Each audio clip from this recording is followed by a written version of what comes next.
지금 여호수아서 7장은 아이성 전투에 실패한 내용인데 지금 실패하게 된 이유를 여호수아는 늦게 깨닫습니다.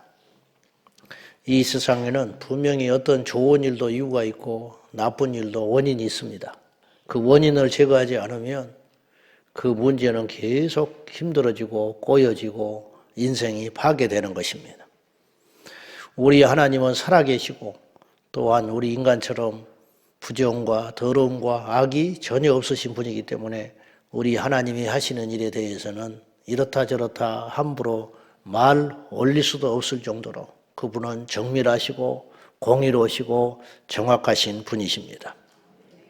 그래서 성경에도 이르기를 사람이 무엇으로 심든지 그대로 거두리라 그렇게 말씀하셨고, 아모스서 3장 같은 경우는 하나님께서 어떤 일을 행하실 적에 즉흥적으로 또한 까닭 없이 행하시지 않는다.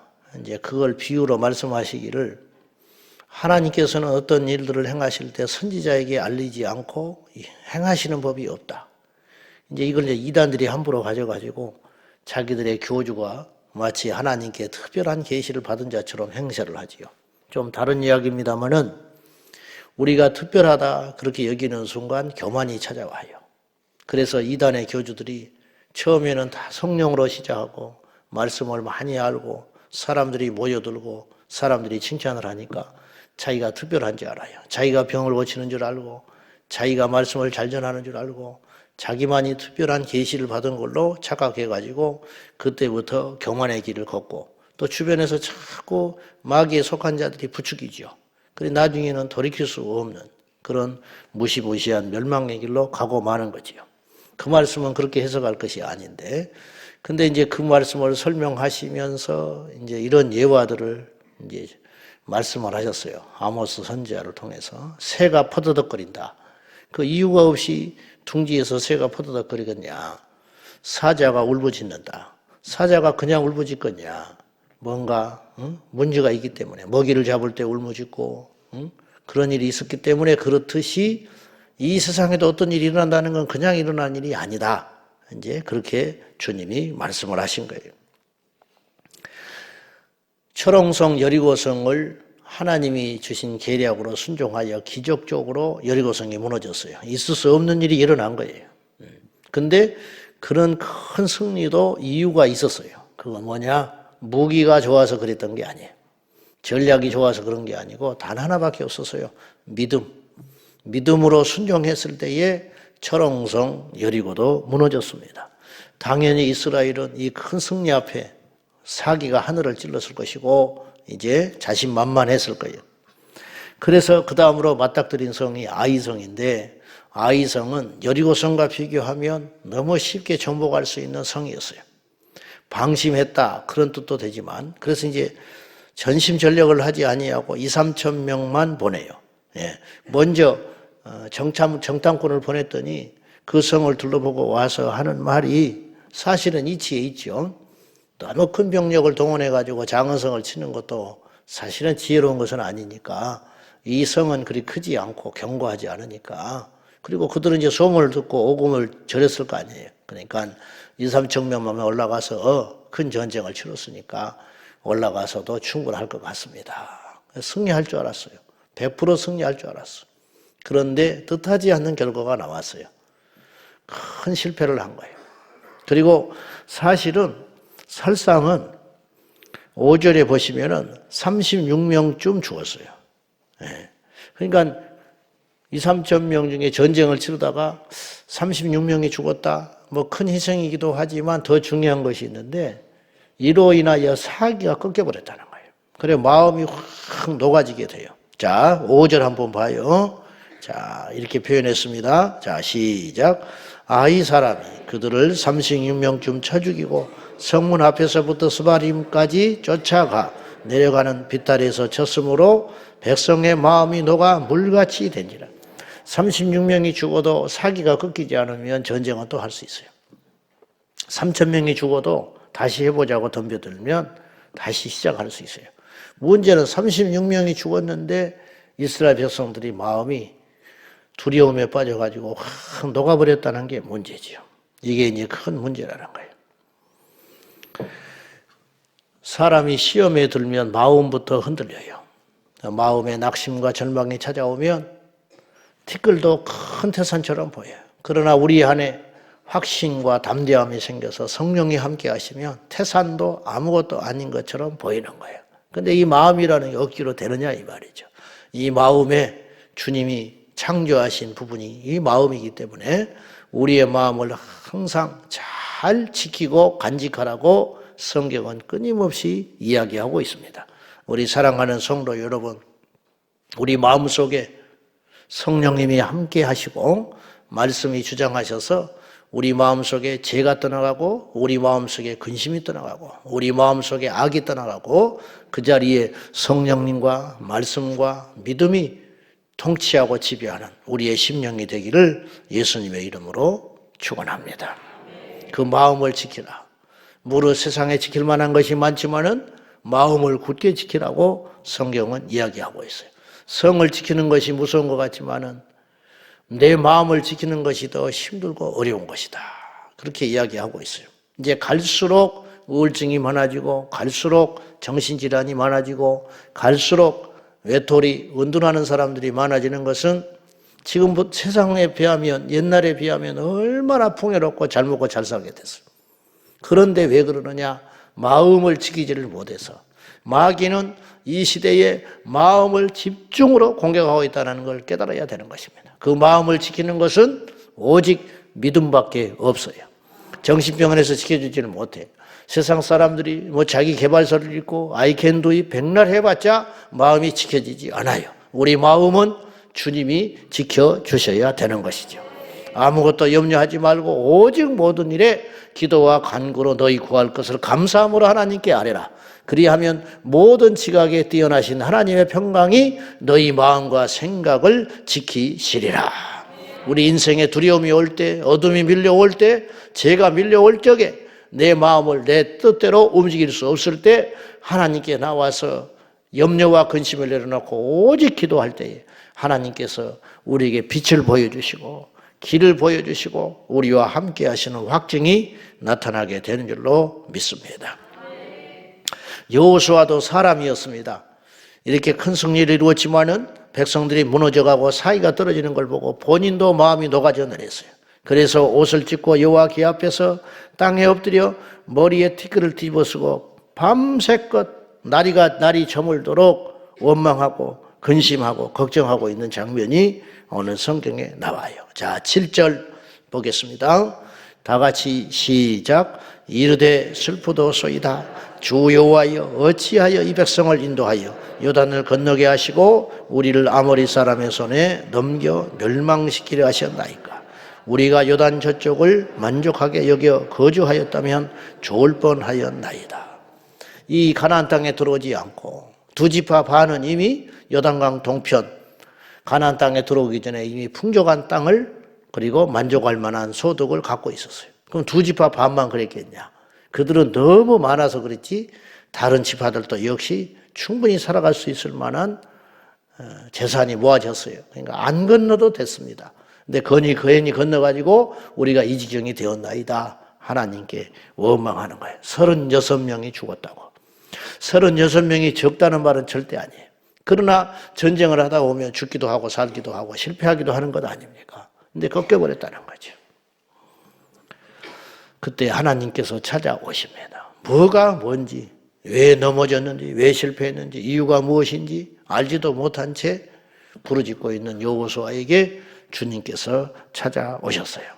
그리고 이렇게 말하세요. 어찌하여 엎드러졌느냐. 그리고 이유를 말씀하시는 거예요. 하나님은 먼저 찾아오세요. 성경에 보면 우리가 하나님을 찾는 것 같지만은 하나님께서 찾아오십니다. 찾아오셔서 말씀하시기 시작해요. 성경에 하나님이 하시는 패턴이 그거예요. 찾아오셔서 말씀하시고 그 말씀을 듣는 자는 응답받고 살아나고 해결된다.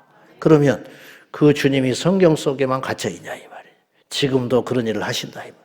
지금도 우리 주님은 예배할 때 찾아오시고 지금도 우리 주님은 말씀을 읽을 때 찾아오시고 지금 전 세계에서 셀 수도 없는 사람들이 성경을 읽다가 하나님의 뜻을 발견하고, 내가 이렇게 해야겠구나, 내가 이렇게 잘못했구나, 내가 이 시점에 이것을 이루어야겠구나, 이런 결단과 결심을 통하여 인생이 달라지고 다시 일어나고 어떤 문제를 극복하며 나아가는 경우들이 셀 수도 없이 많습니다. 그러니 국가를 경영하는 지도자가 주님을 만나서 기도한다는 것은, 아브라함 링컨처럼 하나님 앞에 엎드려 기도한다는 것은 얼마나 위대한 일이냐면, 이 시대의 비극이 지도자들이 하나님을 안 찾고 있다는 거죠.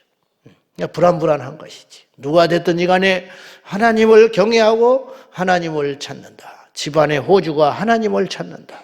어떤 집단의 리더가 하나님 앞에 엎드려서 하나님을 찾을 수 있다.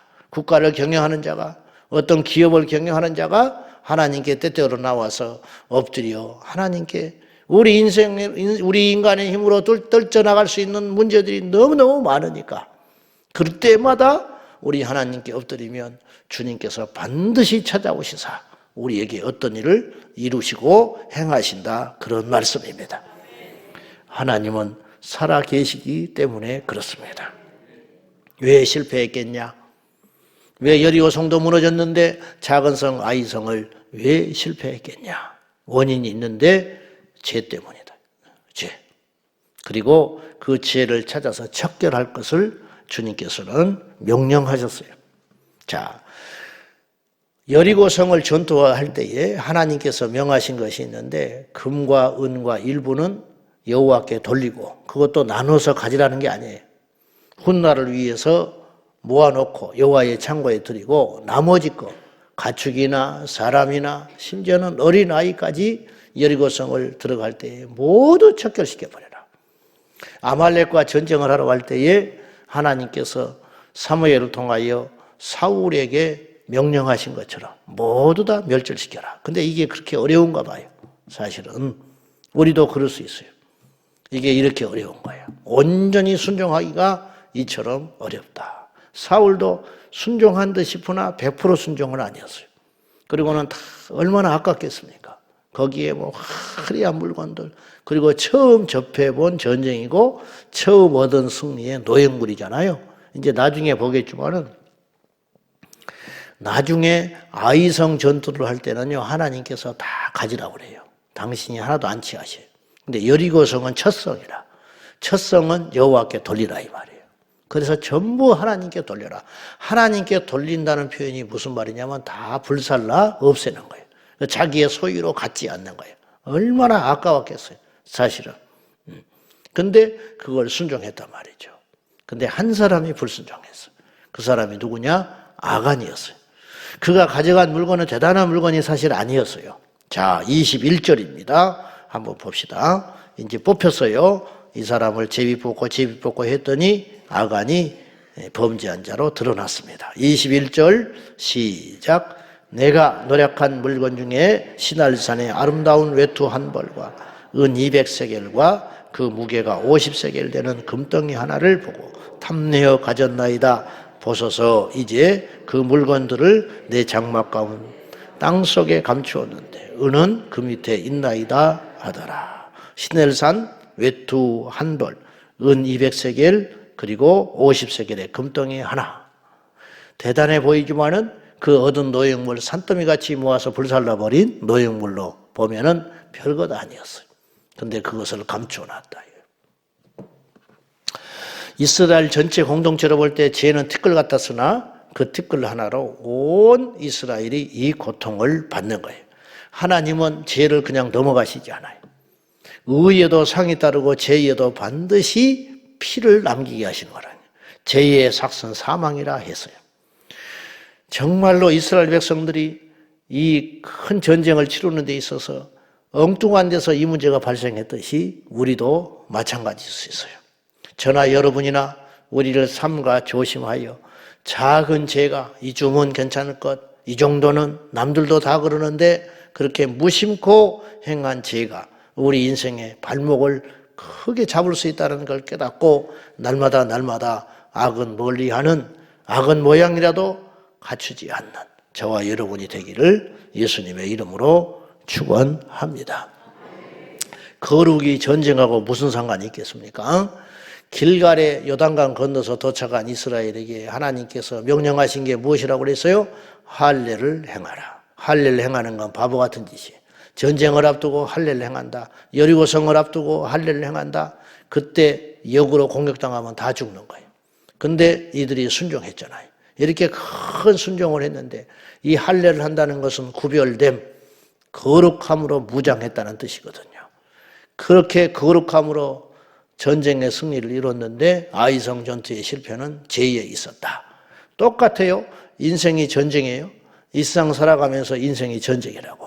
이 전쟁에 치르는 거, 직장도 전쟁이고 목회도 전쟁입니다. 천국 가는 게 전쟁입니다. 그래서 좁은 문으로 들어가라 그래요. 그래서 천국에 간 자는 이기는 자예요. 사도 바울도 30년 넘게 영적 전투를 끊임없이 싸웠어요. 내가 선한 싸움을 싸우고 달려갈 길을 마치고 믿음을 지켰다. 그래서 면류관 얻을 수 있다는 거죠. 이 전쟁통에 우리가 잠시 한눈 팔면 피 흘려서 죽는 거예요. 이렇게 치열한 영적 전쟁 가운데 있는데 그 영적 전쟁을 치를 때 최대의 관건은 어디에 있느냐? 무기에 있는 것 같고 수에 있는 것 같으나 그건 속는 것이고 그것이 아니다. 그거 뭐냐? 거룩함에 있다. 거룩만 지켜도 승리해요. 거룩만 지켜도 천국은 가는 거예요. 많은 걸 이루면 뭐 하겠습니까? 제2의 틈이 있다면 그건 바벨탑이고 무너지게 되어 있어요. 오늘 이 말씀 다시 한번 우리에게 주신 말씀이라 여기고 1907년 대부흥의 발화점이 길선주 장로님의 회개에 있었는데 공개 자복에 있었는데 길선주 장로님이 자신을 아간이라고 표현을 했어요. 나는 아간과 같은 자입니다. 자기에게 맡겨진 자기 친구가 우매한 자기 아내를 남겨두고 죽으면서 셈법이 약하니 그 재산을 맡아달라고 했는데 그것에 일부 손을 대므로 그가 죄를 지었다. 고백함으로 하나님 앞에 다시 시작한 은혜가 있었듯이. 근데 이제 오늘 아간이 고백하잖아요. 근데 하나님이 용서치 않아요. 무섭게 다뤄버려요. 일벌백계 무섭게 다루면서 그를 용서치 아니하고 그를 완전히 죽이라고 해요. 그리고 그를 죽이고 돌무덤을 만들어가지고 표식을 남겼어요. 그것이 지금까지 있어요. 아골 골짜기. 아골이라는 말은 재앙, 근심, 온갖 나쁜 말이 다 들어가 있어요. 그걸 볼 때마다 이스라엘 백성들이 두려워하는 거죠. 그걸 볼 때마다 제2의 결과가 얼마나 무서운가 이걸 알게 되는 것이죠. 오늘의 결론입니다. 우리 모두 주님 닮게 날마다 거룩함을 이루어가는 저와 여러분이 꼭 되기를 축원합니다. 돌아서고 나면 죄가 우리 안에 들어와 있어요. 밖에 나갔다 들어오면 와이셔츠가 새카맣게 돼 있어요. 밖에 돌아갔다 음식을 먹고 나면 내 옷에 뭔가가 묻어 있어요. 아무리 조심하고 돌아봐도 우리에게 그런 일이 생기는 거예요. 우리가 일상을 살아가다 보면 제약된 일상 가운데 우리도 모른 채 우리의 발끝에 손끝에 알든 모르든 죄가 우리 마음속에 들어오고 우리 인생 가운데 들어올 때가 있습니다. 그걸 가지고는 절대로 하나님께 쓰임받지도 못하고 승리할 수 없다. 세상은 다윗 골리앗처럼 칼과 창과 무기에 집중하지만은 우리는 하나님께 집중하여 주님께서 제일 원하시는 것이 무엇인가? 능력이 아니다. 능력은요 하나님께 있어요. 힘이 아니다. 힘도 하나님께 있어요. 우리에게 오직 요구하는 것이 이것이니 내가 거룩하니 너희도 거룩하라. 거룩하면 인생의 승리자 된다고 믿고 오늘 이 말씀 가운데 우리 깊이 회개하여 이 새벽에 하나님 앞에 불의하고 잘못한 거 있으면 철저히 회개함으로 다시 한번 살아나는 새벽이 되기를 예수님의 이름으로 축원합니다. 기도하십시다.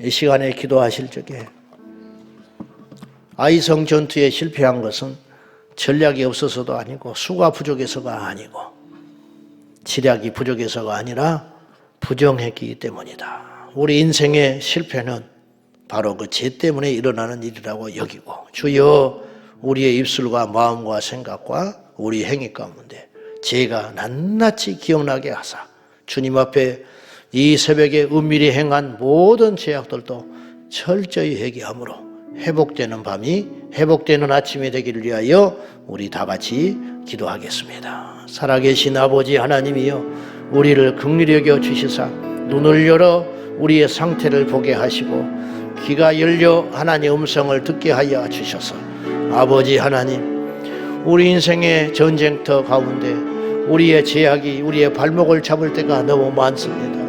우리의 생각 속에 우리의 눈으로, 우리의 입으로, 우리의 귀로, 우리의 마음으로 죄가 수없이 들어옵니다.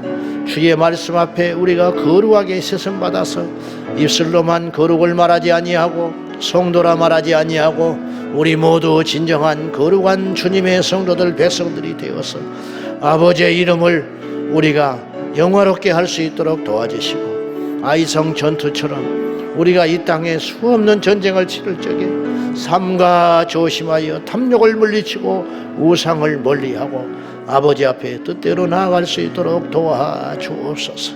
아버지 하나님, 재물에 대한 욕심이, 우리의 이기심이 우리 인생을 파괴합니다. 그때는 되는 것 같으나 결국은 망할 길로 가는 것이니 사랑하는 아버지여, 우리를 거룩하게 만들어 주옵소서. 영적 할례를 통하여 하나님의 백성이 되게 하여 주시고, 세례를 통하여 씻음받게 하여 주시고, 예수의 피를 통하여 우리가 정결하게 되게 하여 주옵소서. 살아계신 아버지 하나님, 오늘 또 이 아침에 아간의 이 행위를 통하여 우리를 돌아보게 하시니 감사합니다. 하나님 앞에 알고도 모르고도 짓는 죄악들이 태산과 같이 많습니다. 지금까지 살아오면서 하나님을 모를 때는 당연한 것이고, 하나님을 알고서도 수없는 죄악들을 주님의 눈을 의식하지 못한 채 아간처럼 탐욕을 부리고 죄를 저지르며 살아왔습니다. 주여 용서하여 주옵소서. 주여 우리 허물과 죄악이 이 아침에 다 낱낱이 우리 양심을 통하여 깨닫게 하여 주셔서 철저히 회개하는 복되고 귀한 아침 되게 하여 주옵소서. 예수님의 이름으로 간절히 기도하옵나이다. 아멘. 주여 주여 주여. 아버지 하나님, 죄가 아간이고 우리가 아간입니다. 하나님 아버지, 우리의 허물과 죄를 용서하여 주옵소서. 이 아침에 이 말씀을 통하여 깨닫게 하시고, 이 말씀을 통하여 용기를 내어 다시 한번 거룩한 길로 걸어갈 수 있도록 주여 우리에게 기회를 허락하여 주옵소서.